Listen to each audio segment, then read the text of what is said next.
윤석열 대통령의 국회 해산 시도가 하나하나 명백해지는 상황입니다. 홍장원 국정원 1차장이 오늘 국회를 방문했는데요.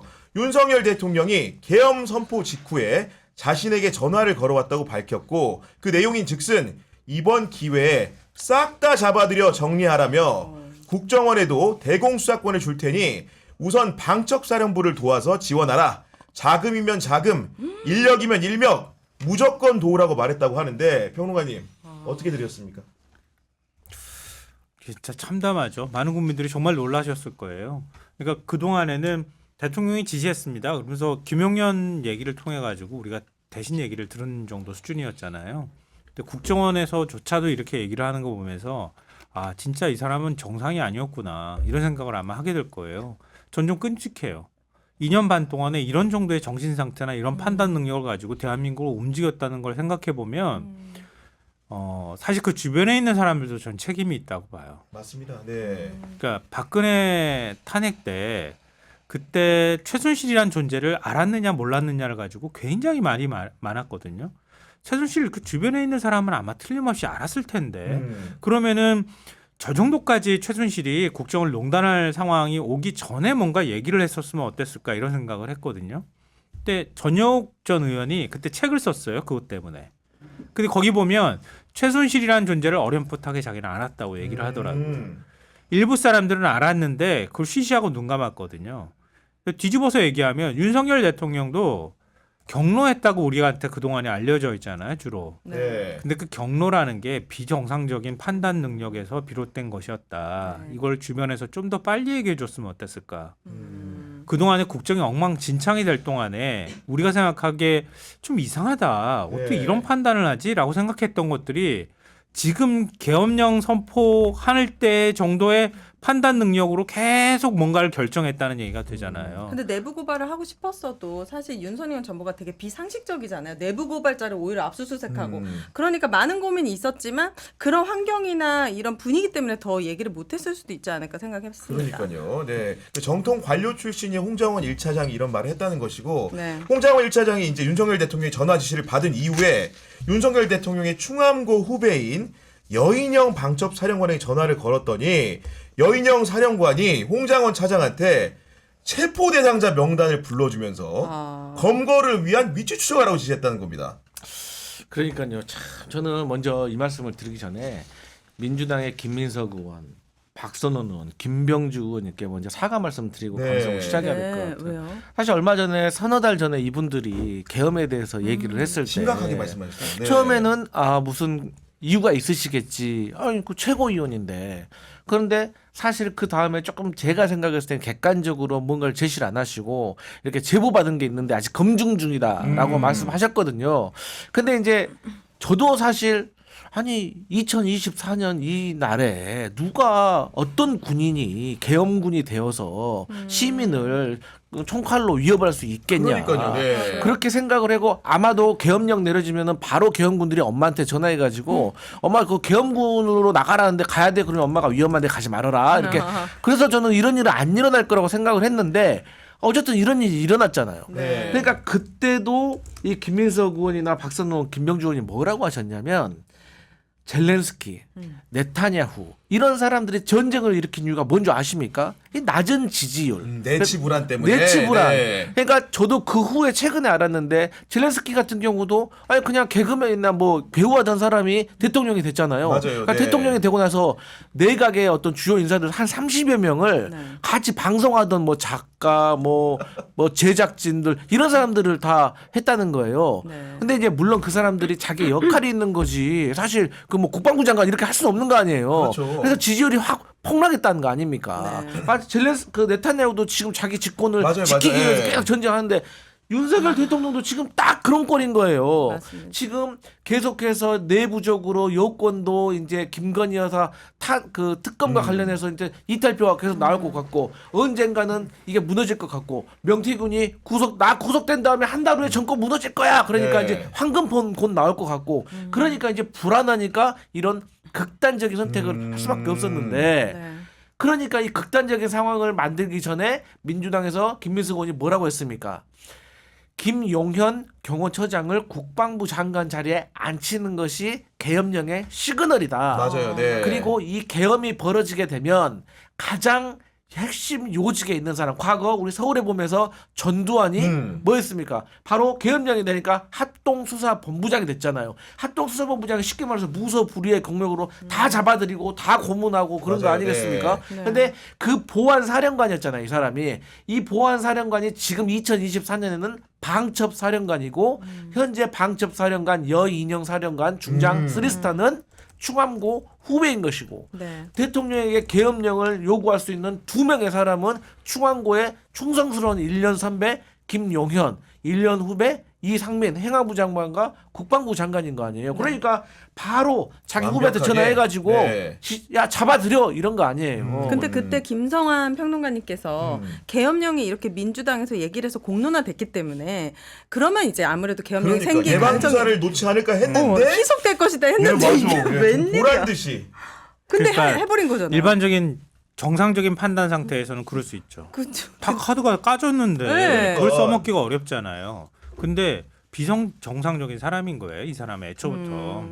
그러니까 오늘 뭐 동아일보가 그걸 분석을 하기도 했었지만 대통령의 대국민 담화 내용 이런 것들을 보면은 그 담화 내용과 이전에 윤석열 대통령이 한 2년 전부터 얘기했던 자유민주주의 수호 반국가 세력 이렇게 얘기했던 내용과 거의 흡사하고 맞습니다. 네. 포고령도 첫 시작이 그렇게 돼 있어요. 자유민주주의 얘기가 나온단 말이에요. 전 포고령도 윤석열이 직접 썼다고 생각해요. 처단. 그러니까 난데없이 아니 어느 나라가 계엄령 선포를 하는데 의사들은 복귀하라 아니면 전공의가 처단한 나와. 네, 그러니까 네. 이게 어떻게 들어가냐고. 돌봄류가 너무 다정하죠. 돌봄 육아. 아니 그러니까 너무 진짜 그 말도 안 되는 거란 말이에요. 네. 근데 윤석열이 평상시에 강조하거나 얘기하고 싶어 했던 것들을 담았던 거예요.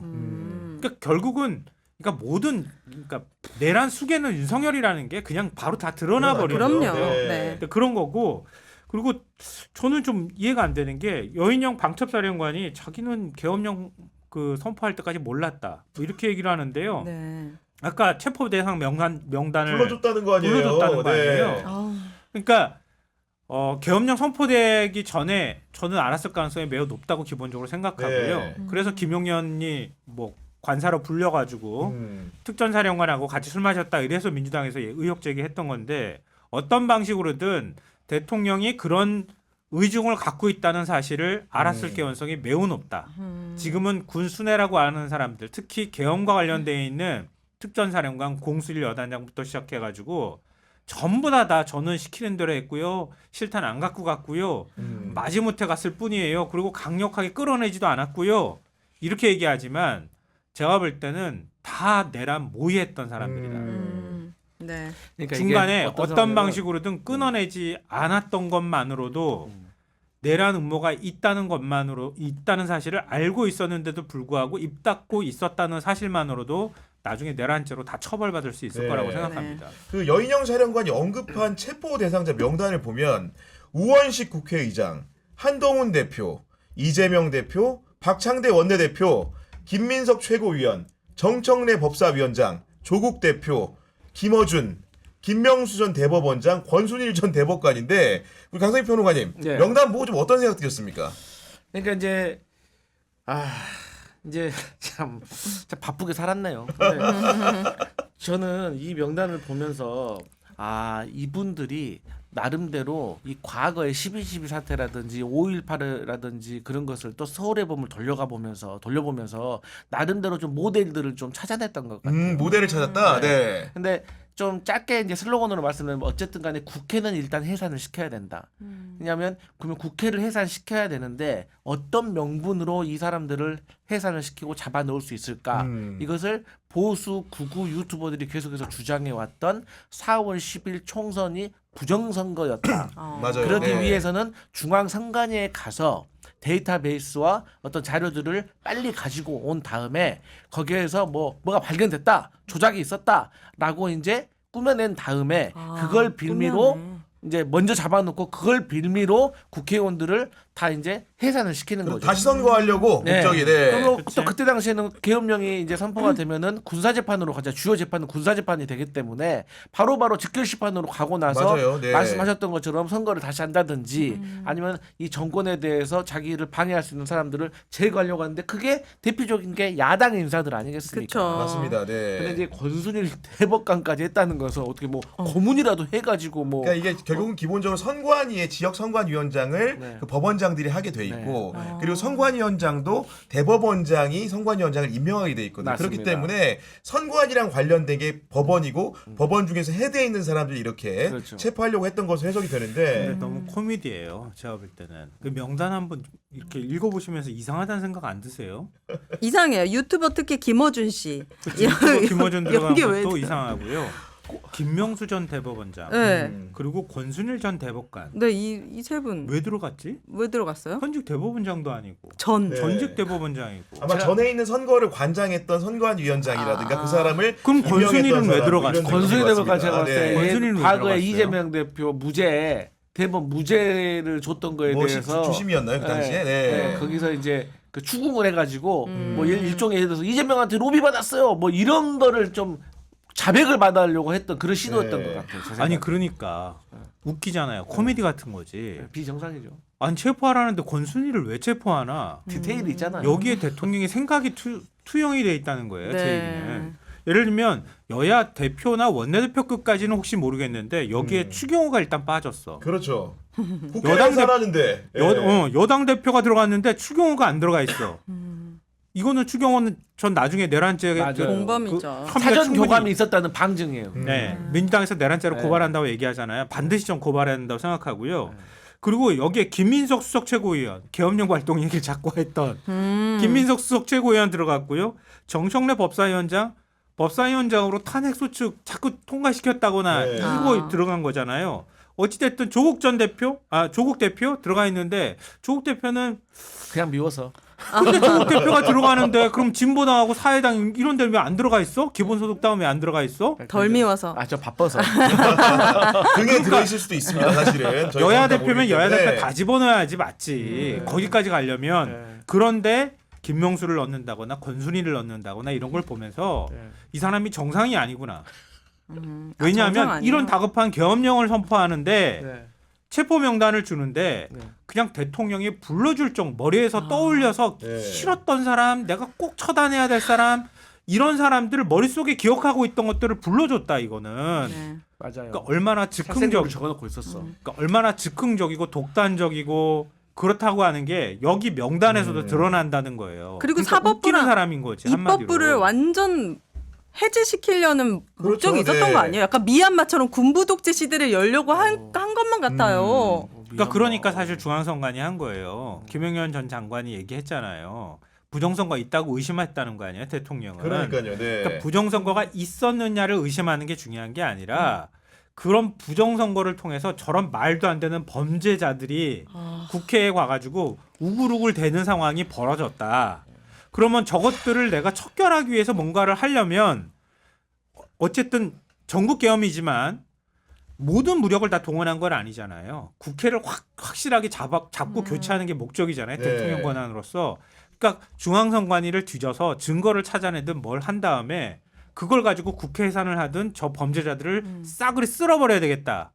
이런 이걸 뭐라 유화적이라고 봐야 되겠지. 근데 저는 이런 사실 사고 방식을 한 거예요. 그러니까 중앙선관위를 국회보다 먼저 먼저 계엄군을 했겠지. 중앙선관위에다가 네. 넣어버린 거야. 그러니까 이 비상 계엄에는 두 가지 트랙이 있었던 거예요. 한 가지 첫 번째 트랙이 말씀하셨던 것처럼 중앙선관위에 가가지고 어쨌든 총선 부정적인 여론 조작을 위해서 간 것이고 두 번째가 이제 그 사이에 거기서 나름대로 어떤 스토리를 만들기 전에 국회에서 계엄 해제하는 것을 지연시키는 목적. 그래서 솔직히 우리가 지금 이게 해제가 빨리 돼가지고 이렇게 우리가 방송을 할 수 다행인 것이지. 있으니까 우리가 조금 체감을 못 하고 있는데 네. 만약에 국회에서 해제가 좀 늦어졌고 네. 거기에 출동을 했던 707 특수임무단이라든지 네. 곧 1공수, 3공수 이런 사람들이 좀 더 진짜 정신무장이 돼가지고 시민들을 총칼로 이렇게 압력을 넣고 했다고 하면은 정말 어떤 상황이 벌어졌을지 맞아요. 모르고 네.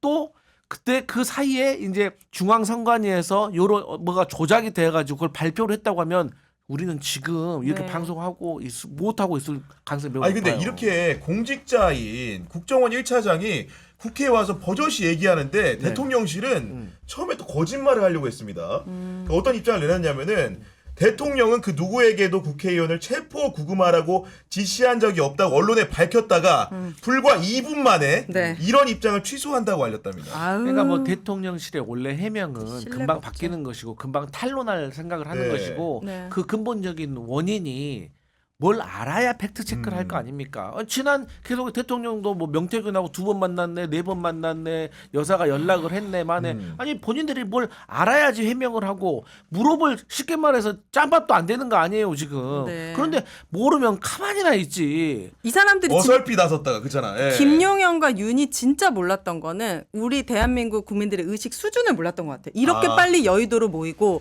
네. 국회의원들이 이렇게 빨리 집합하고 모여서 190명이 투표하고 다시. 네, 예. 이거는 아예 시나리오 없었던 것 같아요. 왜냐하면 그 특수부대가 엄청난 훈련을 받은 사람들이라면서요. 네. 707. 707 그렇죠. 우리나라 최고의 그 특공대를 지금 배치한 거잖아요. 아니, 북한 지도 그 뭐랄까 김정은 참수부대라고 알려져 있는 부대예요. 그러니까요. 그러니까 특수부대 중에 특수부대라고 얘기를 하고 있고요. 요즘 채널A에서 그거 강철부대 영혼들 강철부대 거기서 요즘 예. 영혼들 나올 때 707이 나와요. 그러니까 세상에. 사실 진짜. 거의 베일에 쌓여져 있는 부대예요. 아 그래요.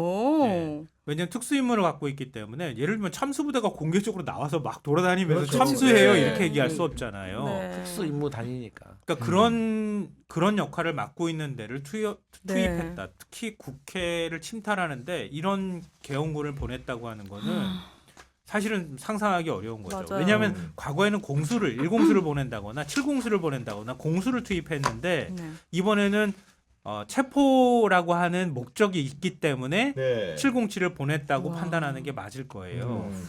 그러니까 그런 데 이제 특화되어 있는 음. 대테러라든가 이런 데 특화되어 있는 특수부대거든요. 네. 그러니까 국회의원들을 체포할 목적이 분명하게 있었다는 거를 707을 보여주는 투입한 거죠. 것으로 이번에 이제 윤석열 대통령의 그런 여러 가지 내란 수계로서의 그 정황 증거들은 굉장히 차고 넘치는 것 같은데 국회 본회의장에서 계엄 해제 요구한 투표가 진행될 무렵에 윤석열 대통령은 계엄사령부 상황실이 설치된 합참 지휘통제실에 있었다고 하고요. 그때 상황이 어땠냐면은 네. 계엄군들이 창문을 깨고 국회 당직자 야당 보좌관들하고 대치하는 일촉즉발의 상황이었거든요. 결국 이런 상황, 그 상황을 지휘하는 통제실에 있었다. 뭐 내란 수계라는 걸 드러내는 거 아니겠습니까? 이거 그렇지 않은데 네. 내란 수계예요. 이거 뭐 어떻게 네. 할 수가 맞아. 없는데 뭐 부두부겠어.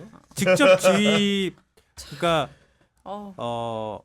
직접 지휘하는 것과 지휘 감독하는 음. 것하고 지시를 포괄적으로 내린 다음에 그걸 실제 실행을 옮긴 것하고는 죄질이 좀 다를 수 있잖아요. 이건 직접 실행하는 거 자기 눈으로 보면서 지시했다는 얘기가 되거든요. 대통령이 옆에 있어, 계엄사령관이 있어, 그리고 중간에 국방부 장관이 있어. 국방부 장관이 반말 찍찍하면서 막 시켰다는 거 아니에요? 네. 계엄사령관 막 지휘하고 그랬다는 거잖아요. 저는 그것도 이 법의 소지가 다분하다고 보는데 왜냐하면 계엄법 6조에 보면 지휘 감독 조항이 있어요.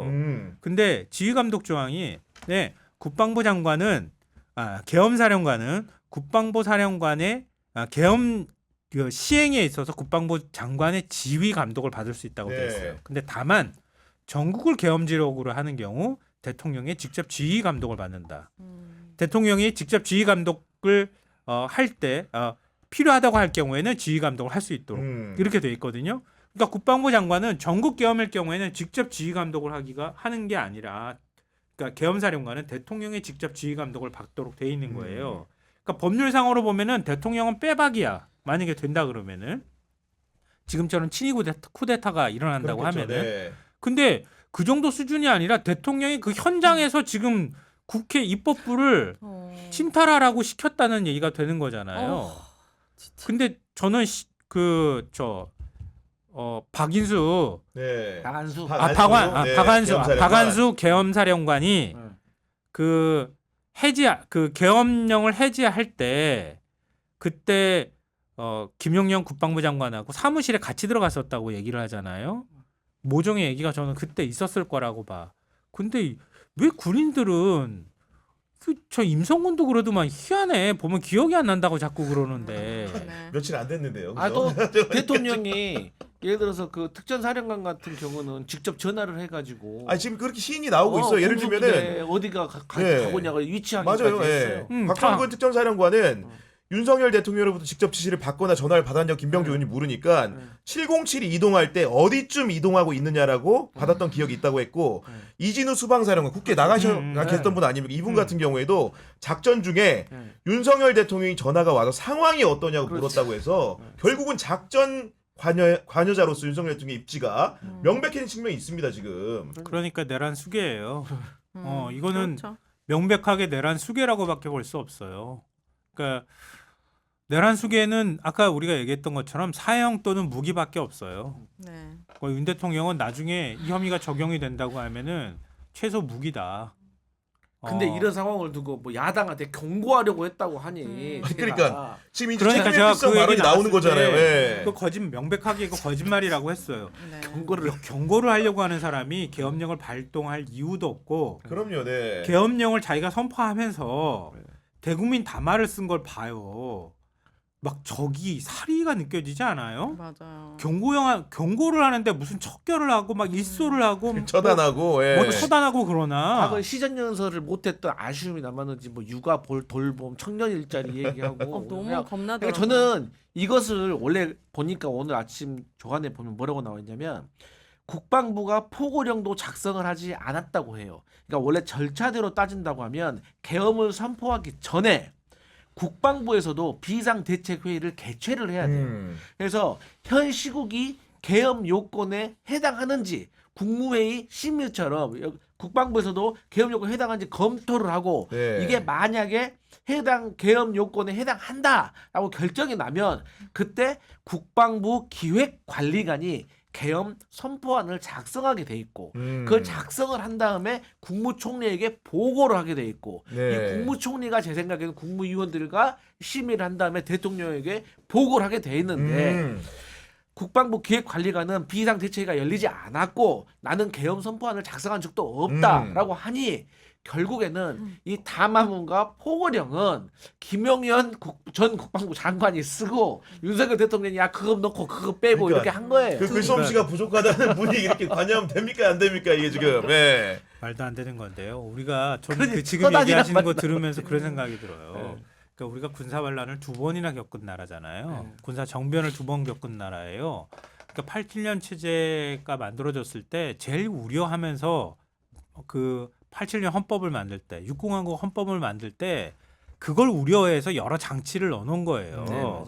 함부로 계엄령 발동 못하게. 그럼요. 네. 그리고 군사 반란이 일어날 때 그걸 어떻게 견제할지도 여러 가지 장치들을 우리가 넣어놓은 거란 말이에요. 맞아요. 근데 이게 법률 전문가라고 하는 검사 출신인 사람은 그런 거에 대한 개념 자체가 없었던 거야. 제가 헌법만 보니까. 공부한 거죠. 순이 김님께서 댓글로 낮에는 시장에서 믿습니까 하더니 밤에 계엄령 했는 그 계엄령 때린 공주시장 거잖아요. 가가지고 그랬단 그러니까 말이에요. 이것도 약간 그런 계획의 일부였던 거잖아요. 아니, 뭔가 아, 진짜 섬뜩하죠. 진짜 그랬다고 왜 한다면. 만약에 네. 뭐 그런 느낌 아닙니까? 나를 그런- 믿어달라고 하면서 저 계엄이야 믿으시죠? 이거야. 네. 보니까. 그런 정도로 정신 상태가 멀쩡한 사람이 아니에요.